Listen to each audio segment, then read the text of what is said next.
Stan, here we are, third video. I should have said it the first one. Check out channel Blitz 1944. That's Blitz 1944. It's a father and son team based in the UK, and they do some really interesting videos. I just discovered them this way. I discovered them. Al's Collectibles put me onto them, and they do some really good work. Got a lovely collection, really some interesting stuff. So Blitz 1944, great channel. And it's nice to see British collectors getting in and doing a bit on YouTube. So, what have we got today? We have got, ta-da, we have got, ta-da, and we have got, ta-da.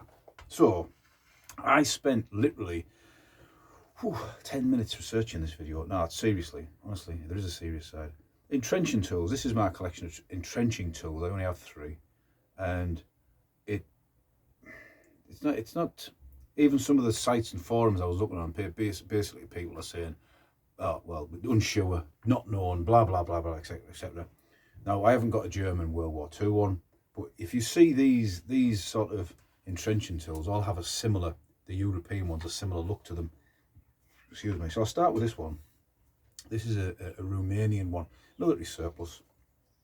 And I was going to do it looking down on them, but it's probably easier like this. Show off my United Nations, but this is a later one. I think the ones from the 50s and 60s had a square top, square head on them. I saw someone doing this on YouTube, so I can't claim that I researched this properly. And that the early ones had where the shaft comes in, it was more raised up, so they were more prone to damage. So the final incarnation of their sort of World War II era, in inverted commas, entrenching tools for the Romanians was this design. Very solid, very thick, short, stout handle, and I think the very last incarnation had like something here, like a bit of a shaved off head on them.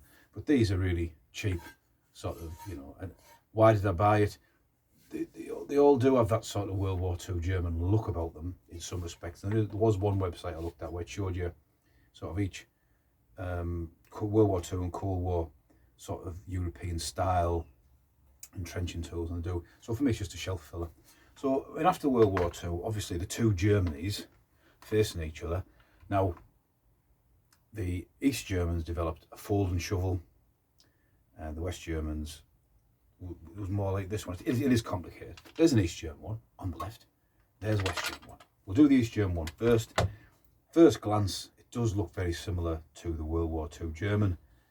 Now, for this, you couldn't use it as one unless you put the carrier.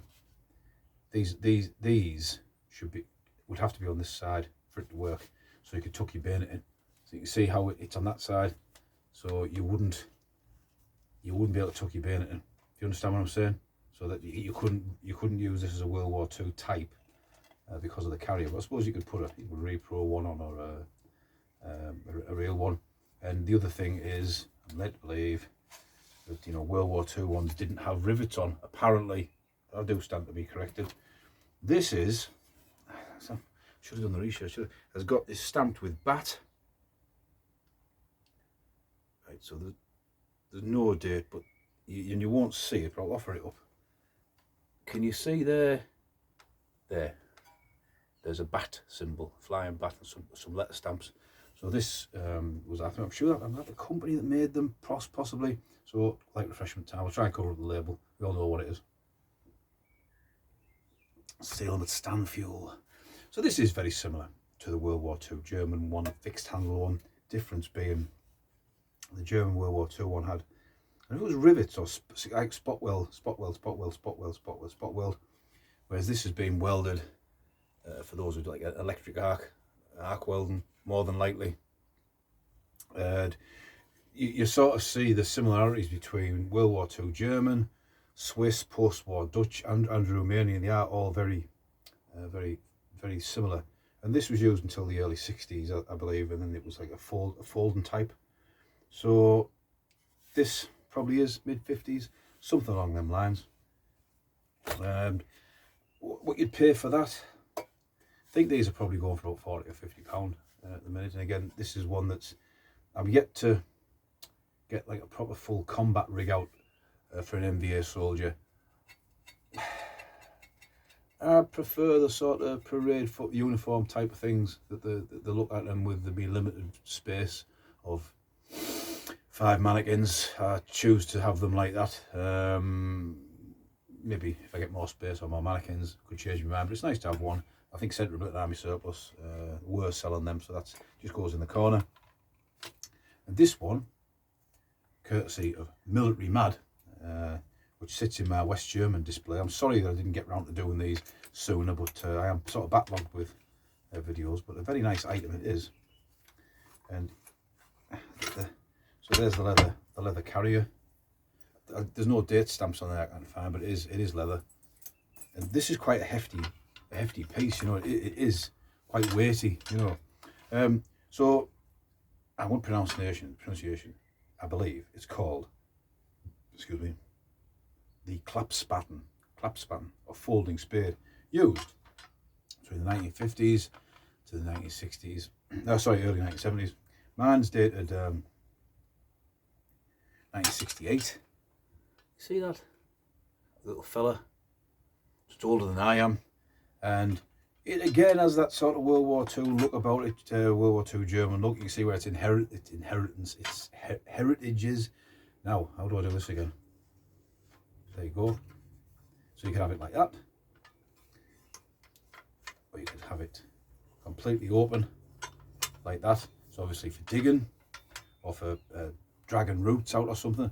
And let's be honest as well, that's a formidable weapon in itself if you were to be attacked.